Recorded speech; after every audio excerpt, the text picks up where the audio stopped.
In MI, there is always a follow-up part question that you may find hard to deal with. So let's take a look in the following examples to see how we can manage the questions. Part A will be left for you to use MI to prove the statement. And then now we come to part B. Part B, you will see that is a sum of some products.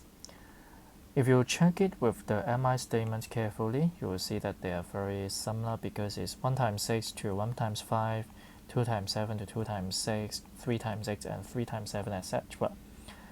And then so the first part or first idea comes to your mind would be in what value of n that you need to do or to substitute into the statement so as to get a sum immediately. So when you look at the last statement is 40 and 45, so you suppose n to be 40. So that's why at first I will ignore the question itself, but I will put n to be 40 into the proposition first. So that's why we have 1 times 5, 2 times 6, 3 times 7, up to 40 times 44. And according to the formula, it's equal to 1 over 6, 40, 41, and then 93, which means the sum is 25,420. Afterward, we try to fit this result into the question itself. And then while for 1 times 6, 2 times 7, 3 times 8, up to 40 times 45, you'll find that the main difference will be is times 5 to times 6 to times 7 to times 8, up to times 44 and 45. As a result, I will suggest you to split the number first. 6, we replace it or rewrite it as 5 and 1. 7, we rewrite it as 6 and 1.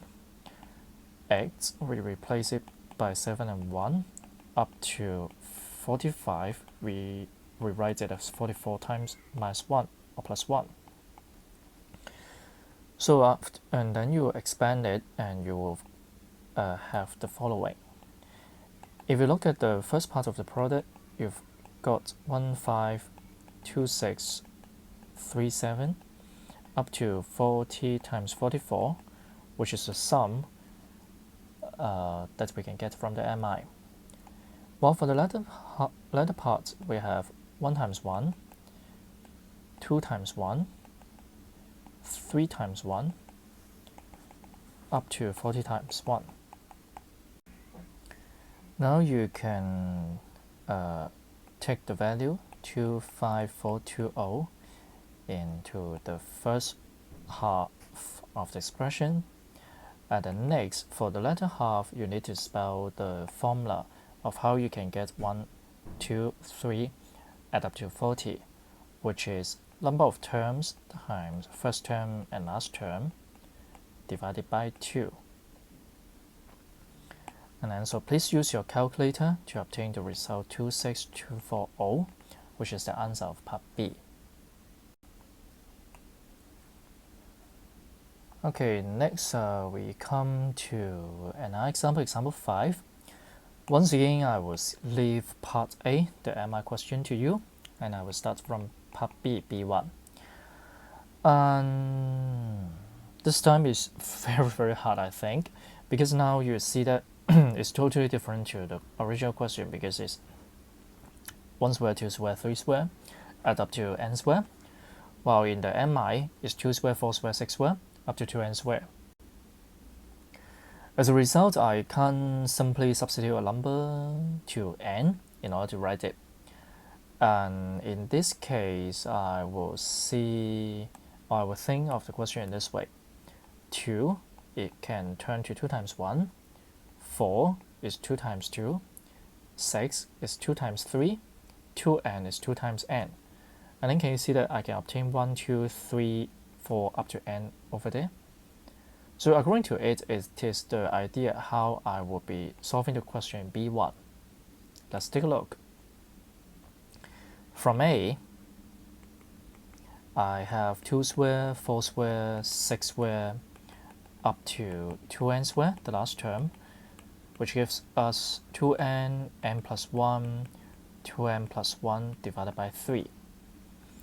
And then right now we say, I can write it as 2 times 1 square, 2 times 2 square, 2 times 3 square, up to 2 times n square to each of the term on the left hand side.